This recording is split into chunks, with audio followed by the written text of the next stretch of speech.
Hey, this is Stephan, author of the Great World History book. This is a second lecture on Aristotle's Metaphysics. First, go watch the first one if you haven't seen it yet. And now we're going to look at Aristotle's theory on God. In the previous part on Aristotle's Metaphysics, we discussed Aristotle's beliefs that the first philosophy should be the study of the causes of substance itself, the stuff the universe is made of. In this lecture, we will go into how this theory played out, culminating in his famous theory on the nature of God. So let's start. We first have to make the following observation. If we want to know the causes of things, we easily run into what Aristotle calls infinite regression problems. For instance, if everything is caused by something else, the causal chain extends backwards to infinity. One thing was caused by the previous thing, which was caused by the previous things ad infinitum. This, according to Aristotle, was nonsensical. You cannot have an infinite regression of things. All causal chains need a start. We quote, "It is impossible that one thing should come from something else, as from matter in infinite regress. For example, flesh comes from earth, and earth comes from air, and air comes from fire, and so on to infinity." This is an example of an infinite regression of the material cause. So today we believe that material is made out of molecules, they're made out of atoms. Atoms are made out of neutrons and protons, they're made out of quarks and so on. But at some point, this infinite regression of the material cause, the material substance of things, has to stop, according to Aristotle. We continue, nor can the causes from which motion originates proceed to infinity, as though man were moved by air, and air was moved by the sun, and sun was moved by strife, and so on to infinity. This is an example of the infinite regression of the efficient cause. The efficient cause was the agent that caused something else to happen. So something has an agent, and that agent has another agent, and that agent has another agent, and so on. And again, this was impossible according to Aristotle. Final one. Neither can there be an infinite regress in the case of the reasons for which something is done, as though walking were for the sake of health, and health were for the sake of happiness, and happiness was for the sake of something else, so that one thing is always being done for the sake of something else. This is an example of the infinite regress of the final cause, that there are infinite many purposes for something. Aristotle then used his belief in the impossibility of infinite regress in order to create his theory of the universe. And in what comes next, we're going to understand how he did this. And this is going to be the first comprehensive theory of the universe. First, Aristotle believed that earthly objects want to fall to the center of the universe. It is their final cause to fall down. Similarly, he believed that the heavenly bodies want to move in orbit for all eternity. The final cause of the heavenly objects is that eternal circular rotation. But what is the cause of this heavenly motion? Just like all motion, Aristotle believed that it was in need of a mover, an agent, an efficient cause. This mover, however, has to, quote, move without himself being moved, in order to avoid that infinite regression problem. Therefore, he calls that mover of the heavenly objects the, quote, unmoved mover, or also the uncaused cause. For if the mover itself moves, then that movement must be caused by something else. So it must be something that doesn't move itself that can somehow cause motion in those heavenly bodies. And this, according to Aristotle, is the start of that causal chain. Aristotle equated this unmoved mover with God, making metaphysics suddenly a theological endeavor. This concept of God became one of the most important, if not the most important, ideas of God throughout world history. He then set out to logically derive the characteristics of that unmoved mover. I have logically derived in quotation because it is not logic we would agree with at this point. but it is at least an attempt to understand the universe solely through reason. For instance, he said, since matter is subject to motion, matter can move, but the unmoved mover is not subject to motion, it cannot move. It follows that the unmoved mover must not be matter, therefore it must be immaterial. So it seems like he's logically derived the fact that the unmoved mover, that is the cause of those circular motion of the heavenly object, is in fact made of something different than matter. It is immaterial. But how can something cause motion without itself moving? For Aristotle, the only possible solution was that the unmoved mover was a, quote, object of desire, a very curious notion. So follow me in this. Just as a bottle of water can cause a person to move towards it when he's thirsty, so too are the heavenly bodies compelled into orbit by that unmoved mover. The unmoved mover is the final cause of those heavenly bodies. By the desire for the unmoved mover, they sustain their endless motion all the time, just as we walk towards a nice sandwich when we're hungry. Those heavenly bodies, in turn, somehow, he doesn't exactly explain how, then cause the motion on Earth.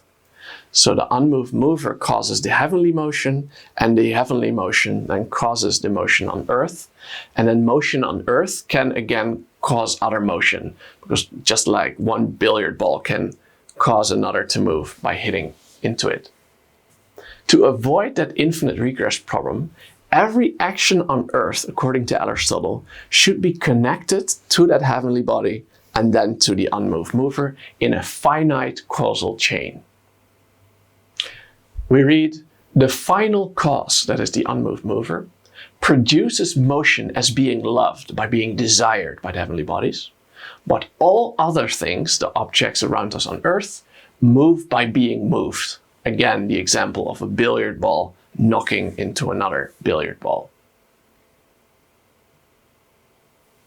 So we continue, more aspects of that God figure.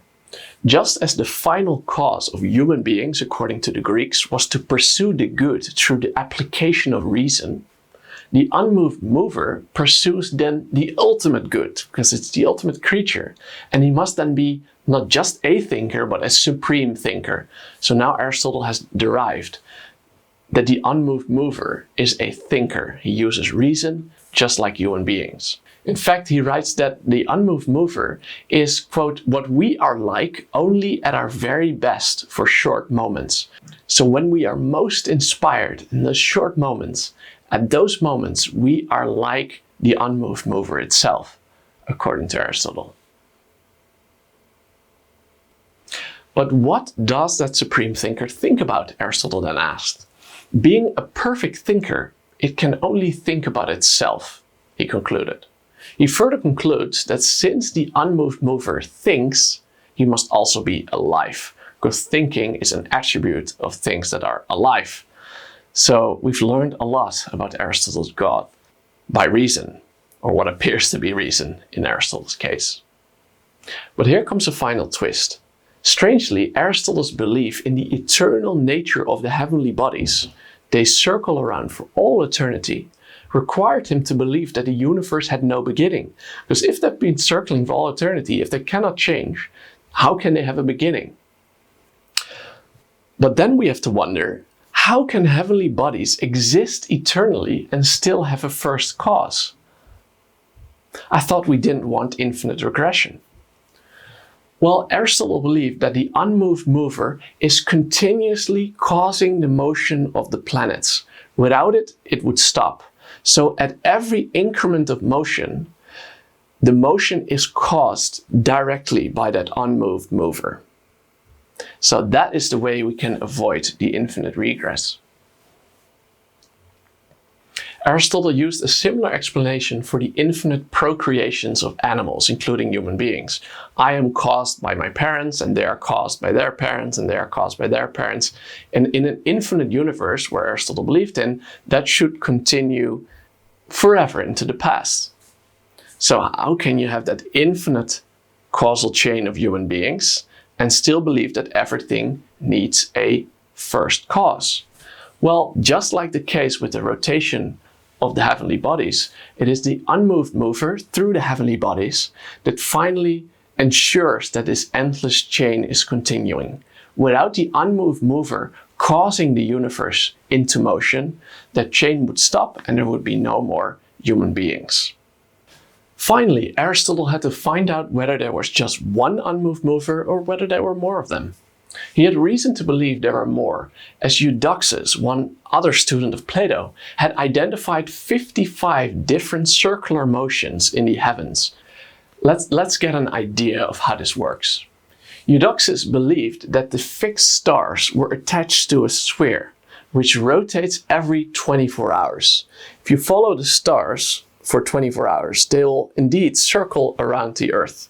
Today we know that it is not in fact the stars that are moving around us, but in fact the Earth that is spinning around its axis. So that is one of those 55 spheres. The planets were each attached to 4 different spheres. Each planet had 4 different spheres. The first of those spheres moved in the same manner as those of the fixed stars. The second sphere caused the movement of the planet in the plane of the solar system, just at a different angle. On the left side here, we see those 4 different spheres. The 2 inner spheres we also see on the right side in an animation, and they cause what is called the retrograde motion. If you follow the motion of the planets, they sometimes seem to stop, move back a little, and then continue in their orbit. This is called the retrograde motion.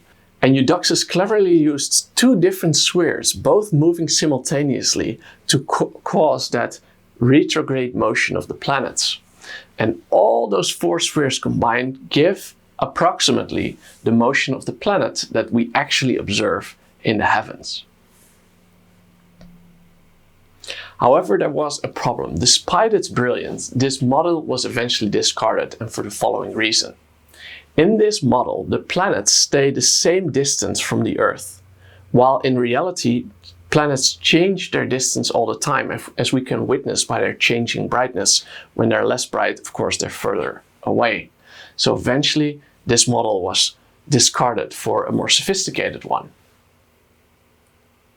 Aristotle finally settled not on 55 unmoved mover, but just on 1 unmoved mover, since he believed that God was indivisible. So by using reason, quote unquote, he derived that God was immaterial, he was alive, he was eternal, he was thinking, he was an unmoved mover, and he was the first cause of all the causal chains in the universe. So quite a comprehensive theory. So now wrap up.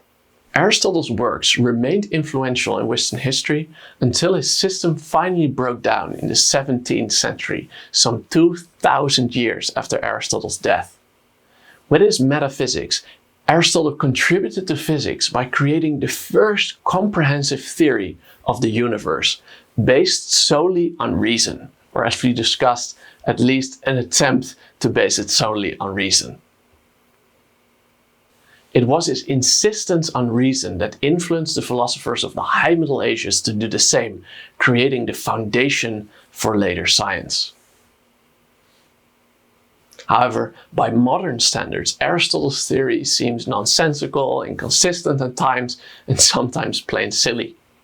The problem in his thinking was finally discovered only during the Enlightenment, the 17th century again. Around 1600, Francis Bacon, an Englishman, concluded that the Greeks tended to theorize far beyond what they could factually measure. Objective measurement, he claimed, should take precedent over mere speculation about causes and ambitious logical reasonings that went far beyond what could be measured experimentally. So here we have it, Aristotle's theory about God, written down in his work, Metaphysics. If you want to know more about world history, about all the great topics that it contains, go get a copy of my book, The Great World History Book. You can get it at this point only on worldhistorybook.com. See you there.